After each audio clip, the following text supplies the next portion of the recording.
มาเด้อพี่น้องมากินข้าวอยู่ที่เขาสวนกวางขอนแก่นเนาะนี่เคล็ดลับสุขภาพดีเนาะกินอาหารบ้านๆเฮานี่แหละผู้สาวกินตอนคำใหญ่ในจักหน่อยนะพี่น้องเลย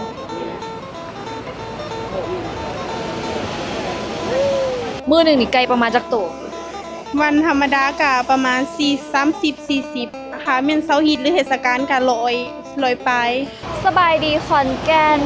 มาแวะกินข้าวอยู่ที่เขาสวนกวางเนาะพี่น้องเลยหลายบอนหลายทีเลยที่หลายๆคนคอมเมนต์แนะนำมาโอ้ยแวะบ่ทัวบ่ถึงสำเร็จพี่น้องเลย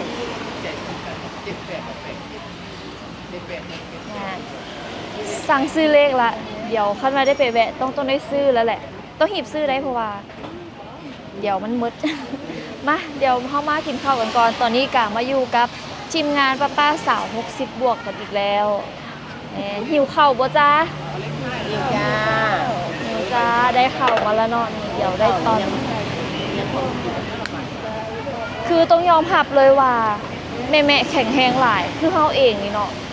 ขึ้นรถแล้วก็รับข้อสถานที่มาแล้วก็เหากินยาแก้เจ็บปวดอะไรทำไมแต่ว่าป้าเฮาแม่เฮาสนุกสนานเพลิดเพลินหิวเครื่องซอยบ่จ้าหิวเองจ้าแข็งแรงพร้อมป้าเนาะอยากมีเงินแล้วก็อยากมีแฮงแบบนี้เด้เนาะเฒ่าบัดนี้เนาะเฒ่ามาเจ้าอยากแข็งแรงได้คือเจ้าเด้อยากมีแฮงคือเจ้าเด้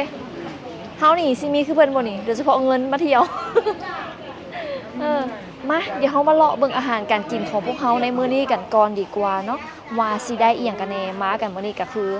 14คนกันเลยบริเวณนี้ก็คือห้านอาหารเต็มไปหมดเนาะแล้วก็มื้อนี้ก็คือฝนตกปล่อยๆมื้อมากระตกมื้อกลับกระตกฝนตกทั้งมื้อมาทั้งมื้อกลับกันเลยพี่น้องเนาะเป็นอาหารขึ้นชื่อเนาะก็คือปิ้งไก่เขาสวนกวาง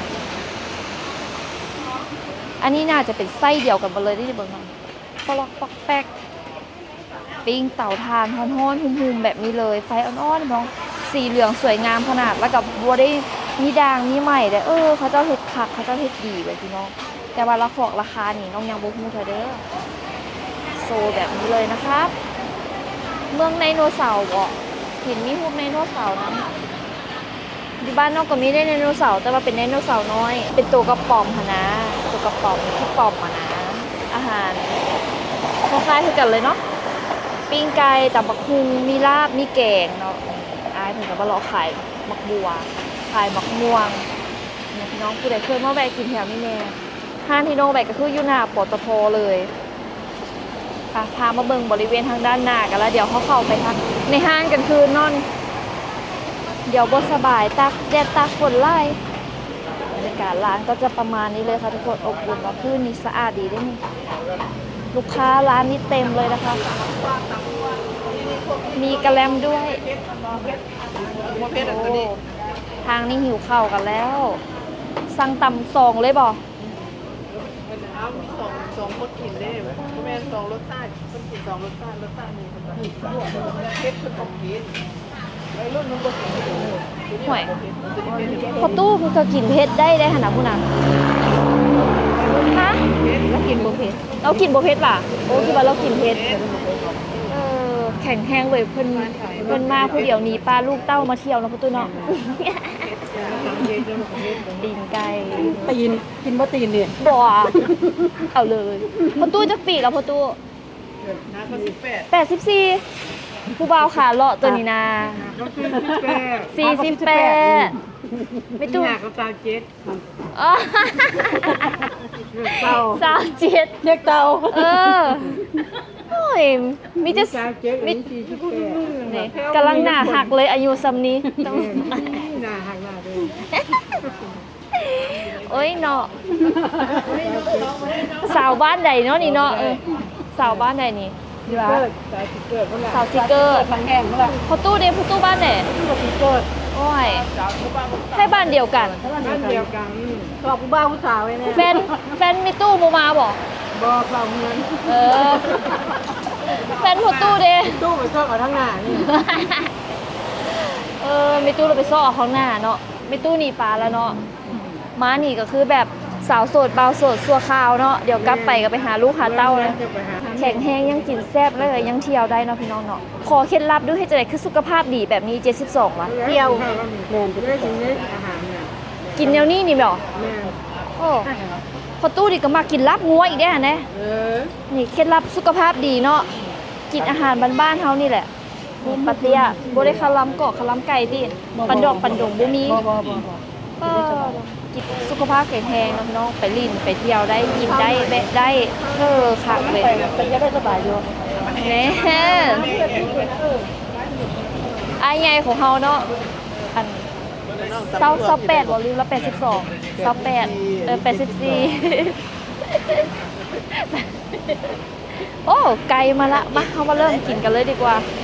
ผู้ใดน้อยผู้ใดอายุใหญ่กันหมู่น่ะผู้นี้บอก ผู้ว่านะผู้น้อยกันหมู่ละได้ สักจิตนี่มาแล้วมาแล้ว ตัวเด้อ โอ้ตอนนี้อาหารพวกเขาก็มาแล้วเนาะ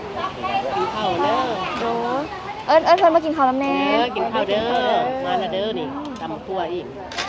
บ่เว้าหลายใหญ่หาเนาะหิวข้าวเลยพี่น้องเอ้ยเขาจะต่ำมุนดีเว้ยเช็ดแควมาเด้อพี่น้องมากินข้าวอยู่ที่ เด้อ เขาสวนกวางขอนแก่นเนาะได้ตำบักฮุง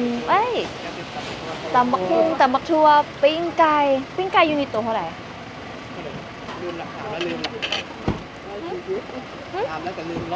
140 ตัวละ140 บ้านเราตัวแสนซี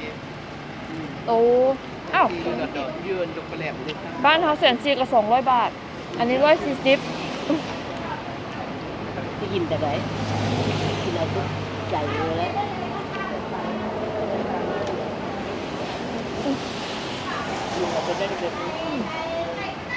มาเด้อน้องมาซีนกัน มาอีก เขาจะปิ้งไฟอ่อนๆเนาะแล้วแบบมันบูมใหม่มันสุกทั่วถึงเนาะ มาอีกลง ป้าคนกำลังมาหลายเลยตอนนี้ ตอนนี้2 โมงยัง1 โมง 54ทุกคน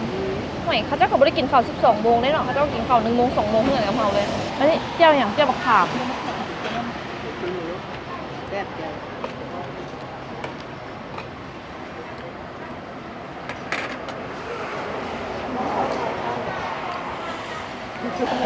คือว่าเขาเจ้าเฮ็ดใบได้เป็นตำเป็นลาบเป็นอย่างสร้างอาหารเพิ่มอย่างก็มีเนาะ ไปกินไป นี่ราคาปิ้งไก่ยืนหน้าห้องหลังไปเห็น วะ เห็ดแซ่บ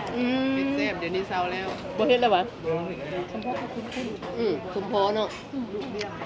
คุณหน้าโอ้แซ่บหลายข้าวคนที่สองเด้อ เวลาเงี้ยวๆนะเหลืองดีหนังกรอบ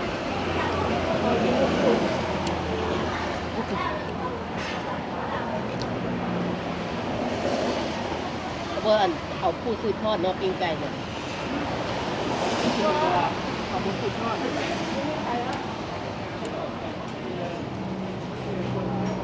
สาวเบิ่งกับไปเผาเฮียนอยู่บ้านน้ำเฮา นะ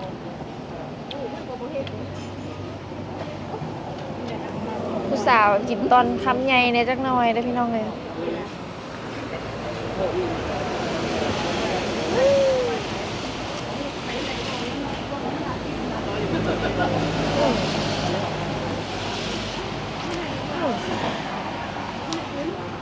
เดี๋ยวก็จะได้กินข้าวร้อนหน้าแล้วกันเตรียมออกเดินทางกันต่อเดี๋ยวมาเบิ่งกันว่ามื่อนี้เขาชิมดไก่มาจากโตเนาะตอนนี้เห็นแล้วนางเป็น3 จุ่มจุ่มหนึ่งอยู่นี่จุ่ม2 จุ่ม3 4 จุ่มเลยเปล่าโตะบ่พอเนาะเข้ามากัน14 คนอุ้ย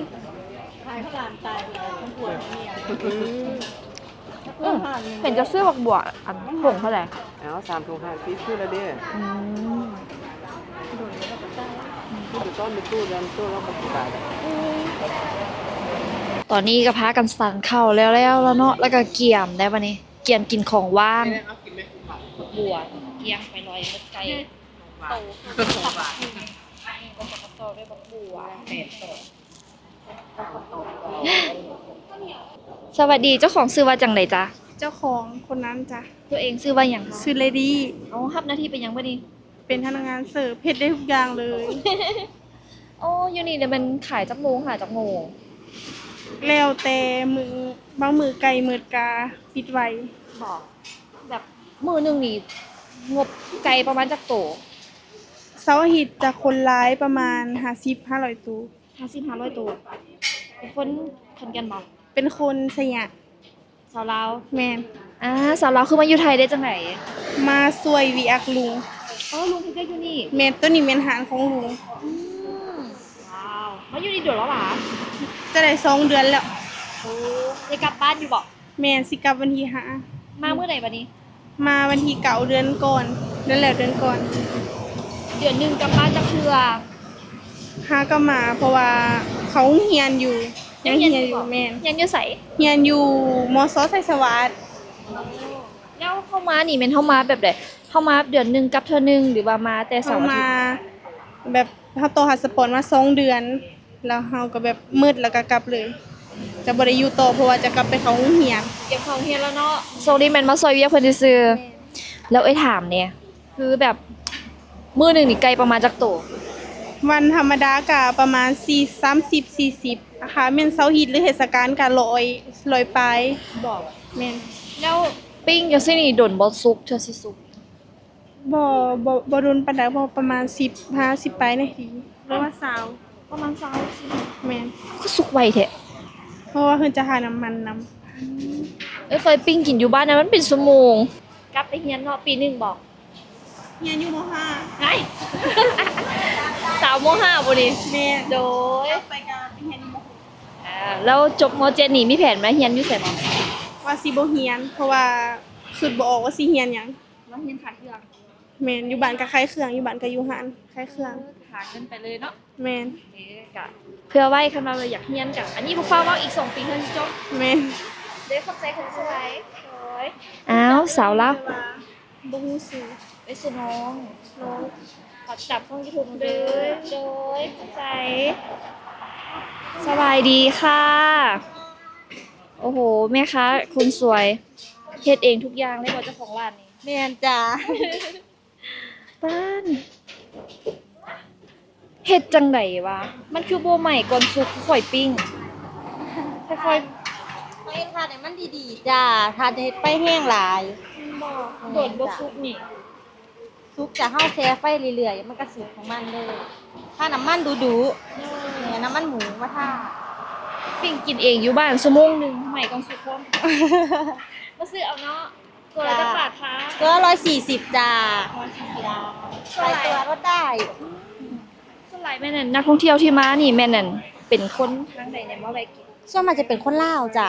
แม่นคนลาวคนกรุงเทพมาสิแม่จ้ะ แม่มาหามาซิมเนาะ จ้าเป็นทางผ่านนะสิเพิ่นก็มาแวะ แนะนำภาพเนี่ยซื้อภาพมาจากไหน ร้านน้องกระต่ายไก่ย่างจ้าเขาสวนกว่างจ้า ไหนมากับมาแวะได้เนาะ จ้ามาแวะจ้า ขอบคุณค่ะนี่เพิ่นเอาลงเตาอีกแล้วเนาะปิ้งใหม่ๆเลยอยู่ตู้หันกับซิมเพิ่นละเหลือแต่2โตมื้อนี้ก็พามากินข้าวสวยนํกันเนาะอยู่ที่ขอนแก่นเนาะพี่น้องเอ้ยเดี๋ยวก็สิได้ขอตัวเดินทางก่อนเนาะแล้วก็สิได้ไปแวะหนองคายไปซื้อของอยู่ที่เรียวตัสแมคโครคลองถมห้านเจ๊ต้อย ตามภาษาสาวๆสายช้อปปิ้งเพิ่นว่าโอ้ยอยากไปซื้อเครื่องไปต้อนลูกต้อนหลานอย่าไปเบิ่งกับตืมเนาะคันแบตบ่หมดอ่ะสิทายให้เบิ่งว่าเฮาสิได้หยังกลับบ้านพร้อมบ๊ายบายทุกคนขอบคุณทุกคนที่เข้ามาติดตามรับชม แล้วก็คอมเมนต์ให้กำลังใจในนามสถานที่ท่องเที่ยวร้านอาหารการกินเนาะฮอบนี้บ่ได้มาบ่ไปหยังฮอบหน้าเดี๋ยวมาตามขอบคุณนะคะ thank you หลายๆบ๊ายบาย